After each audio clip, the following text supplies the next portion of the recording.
Good evening, welcome to Cardiff City TV. Wilson, a little bit of space for Harry Wilson, strikes a goal, oh, what a goal, Morrison, goal!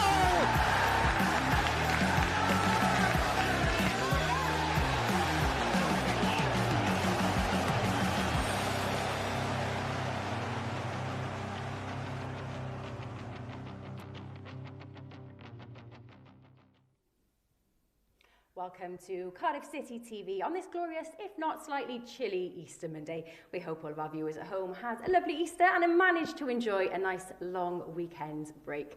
This is Matchday Live. I'm Amy James and this is John Donovan, and we're here to talk you through the build-up to our 5:30 p.m. kickoff at the Hillsborough Stadium as Cardiff City gets set to take on Sheffield Wednesday. Now, before we talk about today's game, John, let's just touch upon what perhaps wasn't such a good Friday against Forest. How much of a blow would that loss have been?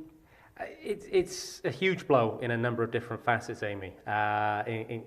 It curtails the momentum a little bit that we built up after the Swansea game. Everyone enjoyed the 2 weeks following that Derby Day victory, I should say. I know I certainly did.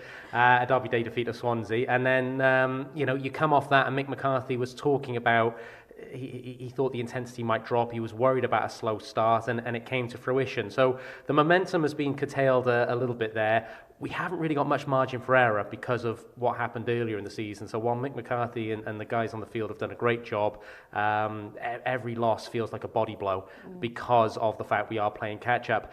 And more than anything, results watching again, and as I came off the phone prior to coming on air, it looks like every result has gone against us today. I think we're going to get a graphic up in a minute just to confirm that. But as I was coming off following the scores come in, apart from Swansea conceding in the last minute goal against Preston, which I suppose is always nice. The actual other scores, you look at the Bournemouth score beating Blackburn 2-0. Barnsley, last I looked, were beating Luton 2-1, and that's how it finished. Reading as well, I think last time I saw, were beating Derby 3-1, and looks like that's how it's finished as well. So what Friday's defeat means for Cardiff City, Amy, in a long-winded way of answering your question, is that I think today becomes a must-win for the Bluebirds. And talking about results there, both teams are heading into this game with identical records in the last 4 games, that being a loss, a draw, a win and a loss. They're, of course, fighting for survival. We're fighting for those playoff spots. And both teams really do need to add a W today, don't they? It's huge for both teams. That's why it's going to be a very, very competitive game.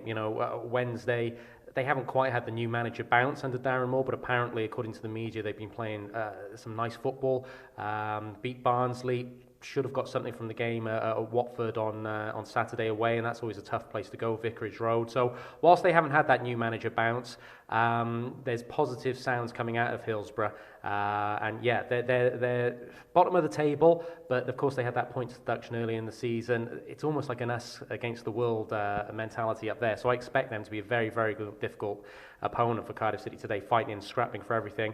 Cardiff City have got to have the same mentality. It doesn't have to be pretty today, Amy. It just needs to be a win because, what is it? I think, you're seeing the table at the moment. As I was doing my maths before the game on the old abacus, it looked like an 8 points differential between us and the last playoff place. So just to get it back to the 5 points which we had at start of play today, I really do think a win is critical. And City will be looking to right their wrongs after having lost the reverse fixture back in the opening weekend of the season. That being said, we have set ourselves in good stead, having gone 8 away matches without a defeat so far in 2021. So things do look positive this evening. They do. It's very similar to when Neil Harris first came in. Our away record was pretty awful, and he steadied the ship there. And we had a decent run away from home. And Mick McCarthy has done the same. He's built from the back. He's got that. We've talked about the system a lot. He's got a system that suits the team. A system that gives foundations first, and those 3 centre halves, whoever they may be, have defended for their lives, put their bodies on the line, and make Cardiff a hard team to beat, a hard team to score against. You've got to really work now to get a goal against the Bluebirds. That's why they'll be so disappointed about the goal they conceded to Nottingham Forest on Friday, because it was a moment of switch off, and that's so not like them in the Mick McCarthy era. But I liked Mick McCarthy's comments after the game, which I know we're going to see. He talked about the fact that he was going to be in the next day, setting positivity. He hadn't given up on it as yet, and I expect the Bluebirds to come out with the bit between the teeth this evening. It's going to be a fascinating game between two sides that need 3 points. Yeah, and well, it's all about keeping positivity at this stage. Let's take a look at the teams then. Let's start by looking at City's team and the fellas who will be hoping to keep the Bluebirds' dreams alive and get one of those playoff position places. In goals, then we've got Dylan Phillips. Then Aidan Flint will once again be wearing the captain's armband in place of the injured Sean Morrison. Kieran Brown will be joining him at centre-half alongside Curtis Nelson.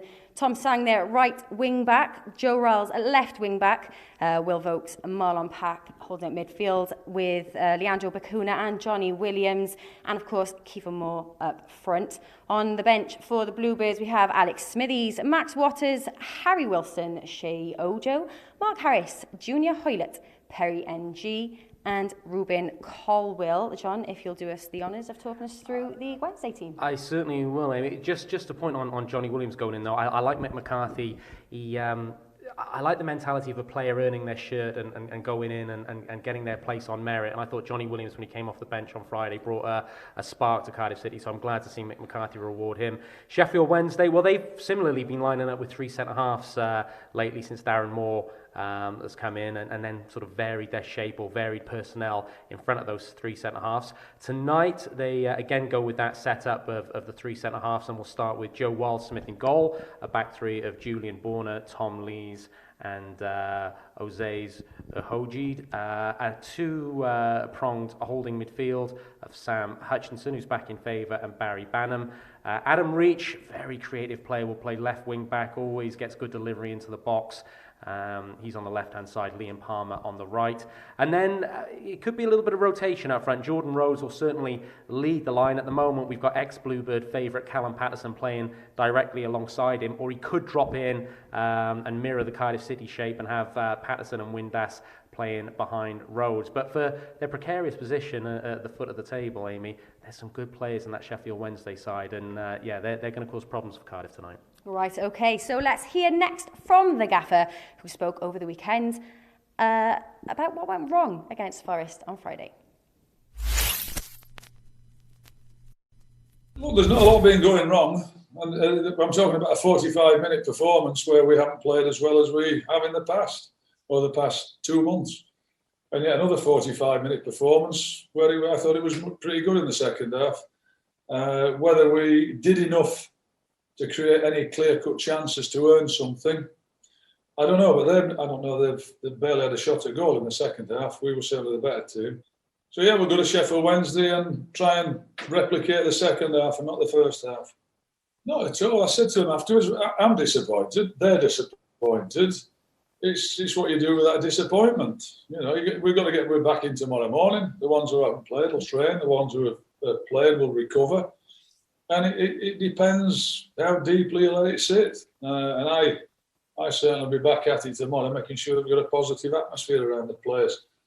On the back of that, by the way, on the back of all the performances we've had recently in the wins, and only been beaten once prior to today, of course, there's more positives around here than there are negatives, that's for sure. You know, if we can win on Monday and get back onto winning ways, but that's what we'll have to do, then we'd still be pecking away, especially with having Reading to play. I wouldn't be giving it up, no.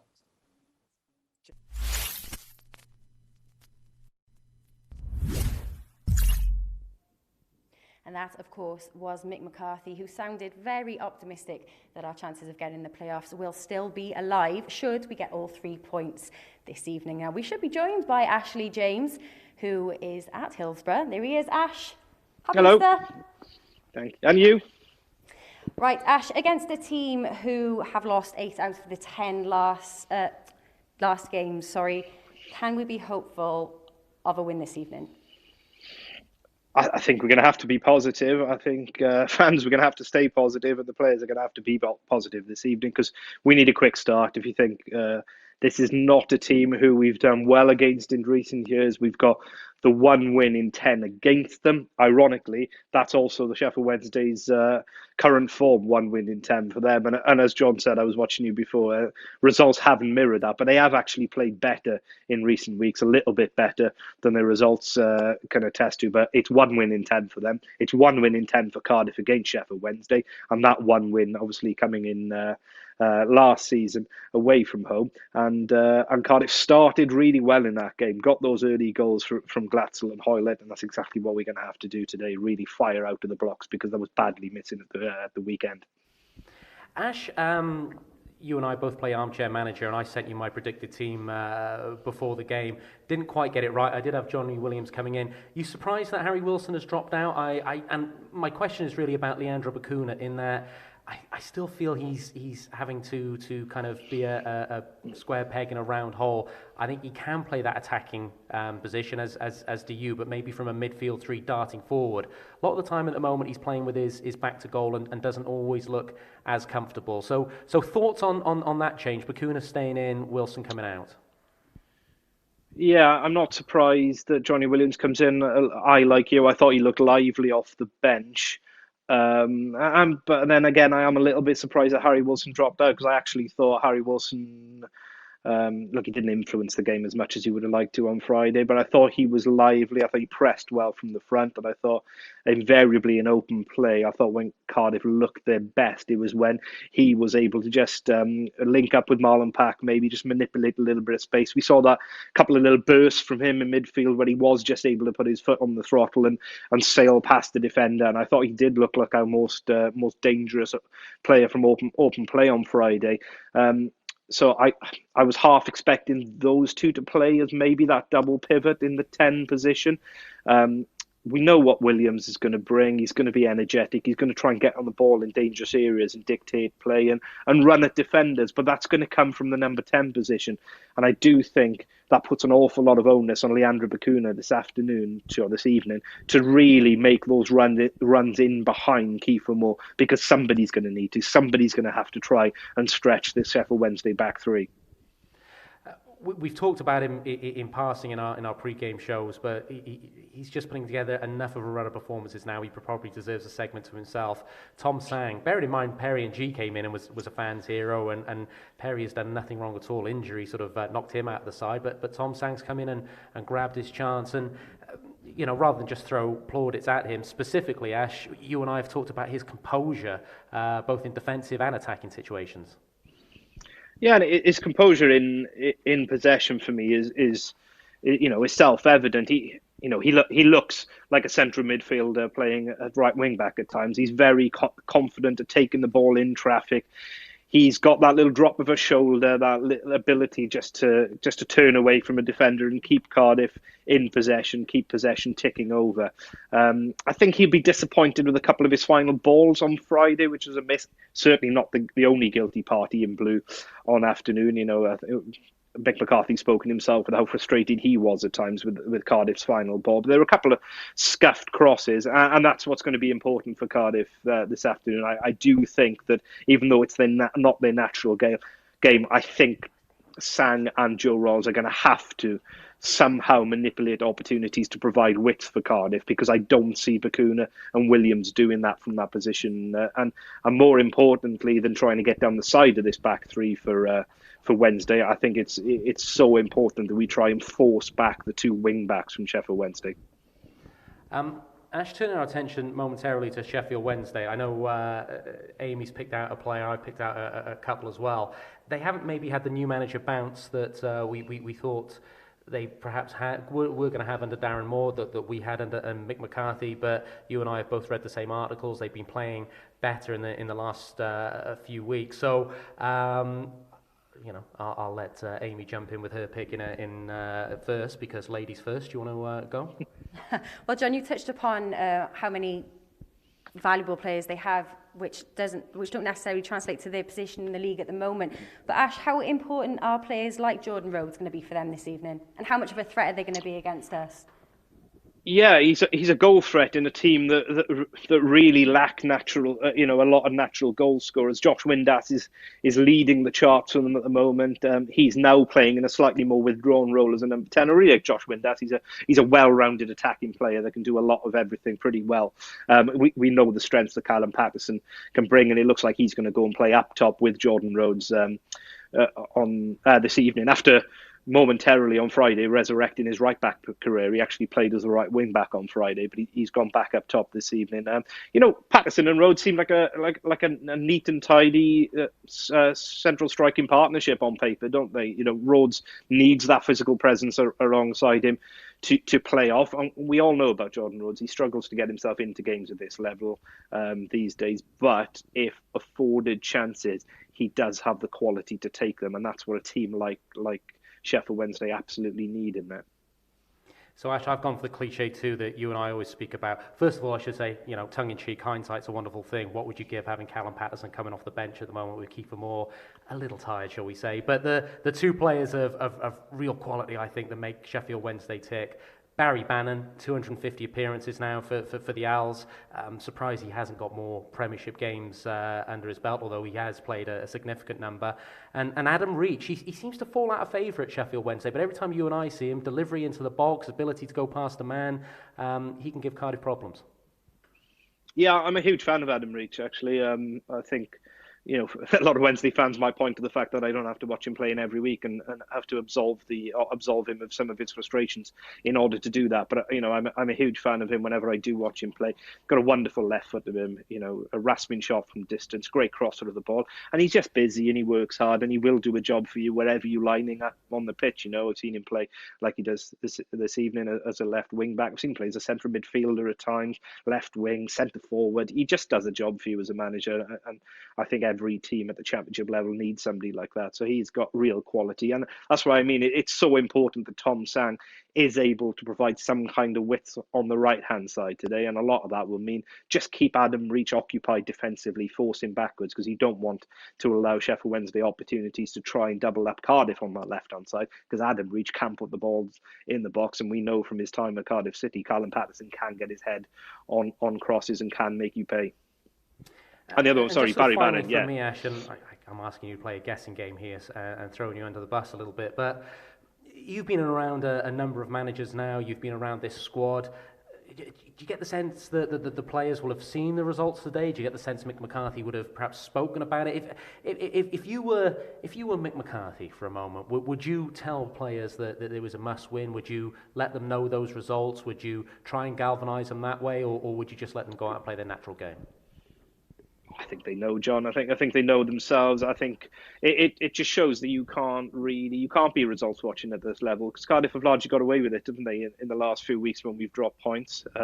It didn't cost us on Friday. We just lost that 1 point distance on the playoffs from 4 points to 5 points, so we largely got away with that. We're playing second today, and all the results have gone against us. So Mick McCarthy's experienced enough to know, and as is the core of this squad, that you've got to take care of your own business first. And you're right, this does look like now it becomes a must-win game. So in that sense, the pressure's off, because you can really go for it from the first whistle and go and try and win a game. It's against a team who are fragile in confidence, which makes a hot start even more important.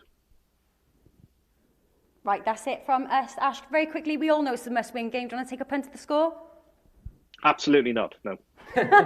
Chicken. All right, thanks, Ash. We'll let you set it for comms. Thank you. Unfortunately, today we aren't going to be hearing from a player, but what we shall do now is dig into the archives for our top 5 goals against Sheffield Wednesday. Top 5 in association with the Big Yellow Self-Storage Company.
over the wall, and into the goal!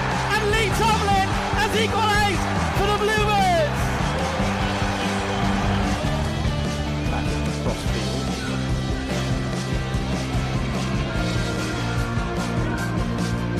Richard Wood nicely congested there.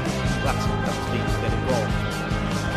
She's over the top, looking for Tomlin. Flag stays down. Hoylett finishes low. Disbelief in the Wednesday defence. They feel like Tomlin had to have strayed offside. Assistant referee disagrees, and Cardiff double their lead inside 8 minutes.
Years might sound like a pretty long time, but if you're an idea, a dream, a belief, then 80 years is just the beginning.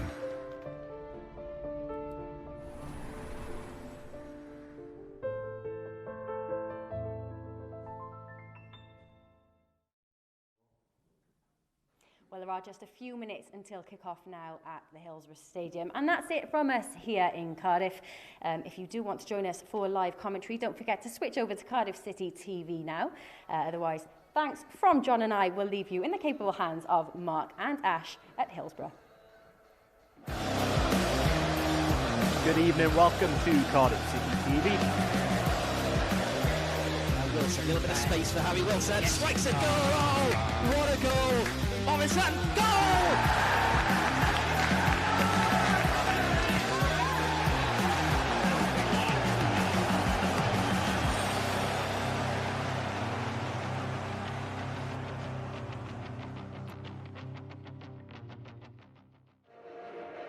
Well, good afternoon and welcome to sunlit Hillsborough here on this Easter Monday. Happy Easter to those of you watching or listening around the world who are celebrating this weekend.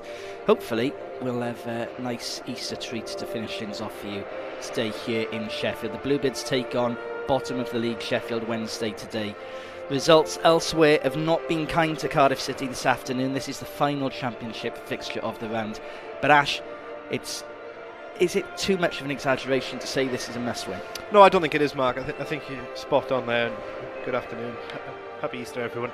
I think it just shows that you can only concentrate on yourselves, can't you? Because we've dropped points in recent weeks and we've largely got away with it, with the way the results have gone elsewhere. We haven't even played today, and results couldn't have been any worse for us, all aside from that late Preston winner, obviously, which has no bearing on the table, just as a general good feeling about the mood, you know. So you can only concentrate on yourselves, and if you look at the predicament and the points tally, today suggests that 3 points are an absolute necessity. Sheffield Wednesday, bottom of the league, of course, with a 10-point deduction at the start of the season, but add 10 to that 32, they would be there or thereabouts, you know, just outside, but really in a relegation battle anyway. So they are there for a reason. This is not a good Sheffield Wednesday side. Lost 8 out of their last 9, I believe. Yeah, they have. I mean, the two results or the two stat lines are identical that you're looking at. As the Sheffield Wednesday have only won 1 in 10. Which is quite damning on them, and they have played better in recent weeks, but they aren't picking up results. And then you look at Cardiff's recent record against Sheffield Wednesday; it's 1 win in 10. You know, this isn't a fixture that previously has defined our seasons or encapsulated Cardiff seasons well. You might look back at that 1 win and think, what did Cardiff do well in that game? Or you remember the goals from Glatzel, you remember the goal from Junior Hoylett. Cardiff started really, really well and got on the front foot, and it's an absolute necessity this afternoon. Played a 3-5-2 under Neil Harris that day, from what I recall. Yeah, they switched to it, didn't they? And that is what City will do again here today. Sheffield Wednesday side on your screens now. If you're listening, we can tell you we expect them to really like-for-like shape-wise with City. Yeah, it is. They'll likely play Rhodes and Patterson as a front two, with Josh Windass just sweeping up in behind, but it's 3 at the back, it's 4 across the middle, 2 full wing-backs in Liam Palmer and Adam Reach will try and get high up the field. But yeah, it's a pretty identical shape to the one that Cardiff are going to deploy. Kadeem Harris on the bench for Sheffield Wednesday, former Bluebird. Callum Patterson up front as well. This is the Cardiff City side. One change.